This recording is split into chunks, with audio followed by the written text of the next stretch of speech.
Good morning. Good morning. Happy Friday to you. Coming to you just a little bit, just to talk about advocacy and policy. And they go hand in hand.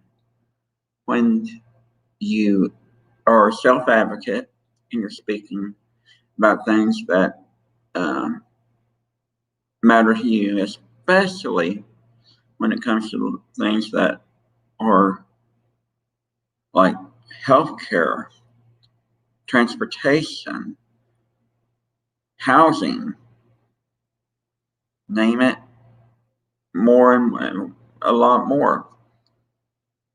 They're all affected by policy. And policy is basically this: laws or rules or parts of a um, um, set forth by authorities. And policy affects people with disabilities, either for the good or for the bad. And you have to know when you're advocating the policy that you want to advocate about. And that's a good thing when you know the policy you want to advocate about. Say if it's a policy that says a person with a disability can't have an service dog in the house or thing. Well, one, that goes against federal law, federal ADA, because a person with a disability under housing can legally have a service animal with them. Now, also, will state that you can't ask a person with a disability to perform something with their service dog. You can ask them what they do and what, for them, but you can't ask them to prove it. Now, they may prove it on their own, and that's all right, just to show that it is a service dog.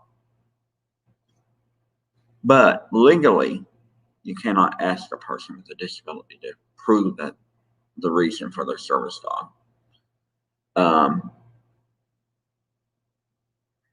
Some people try to use their dog and say, well, it's an emotional support animal and it's protected under the Americans with Disabilities Act. And that is a misinterpretation of policy. Emotional support animals are not protected under the Americans with Disabilities Act. They're protected under fair housing, but there's things about that too. And emotional support animals are usually, and I'm going to say this, someone's pets. They're not to perform something. They're usually just someone who has a pet that doesn't want to give up their pet because it's a pet and they love their pet and they think that they're protected. Truth is, to use that is to muddle the waters. So you have to know your policy when it comes to that.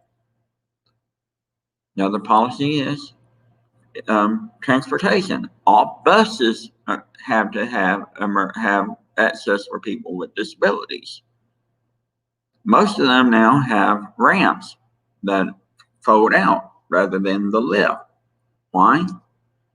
One, a ramp is a whole lot more safer, and two, a ramp can be you can use mechanical process to open a ramp if it doesn't open up hydraulically, and it's a lot lower to the ground than a lift would be.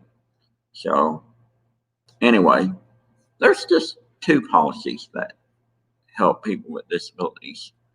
And as a person with disabilities, I believe in all policies that affect people with disabilities, whether it's for people with developmental disabilities, physical disabilities, hearing or emotional disabilities. I want to know about them.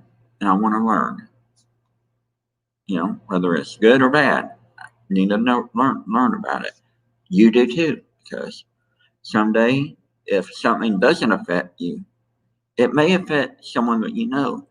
So you need to know how to help that person advocate for themselves and advocate for them too, because when you advocate for someone else, a lot of times they will come back and advocate for you. Anyway, that's all I got to say today. I've got two more things to say. One, happy Lunar New Year to my friends who are Asian. And two, well, three things. Two, for my friends who are married or who are in love, happy Valentine's Day. To my friends like me who are single, happy Singles Awareness Day coming up. Y'all have a great day. Be good. And I'll talk to you later.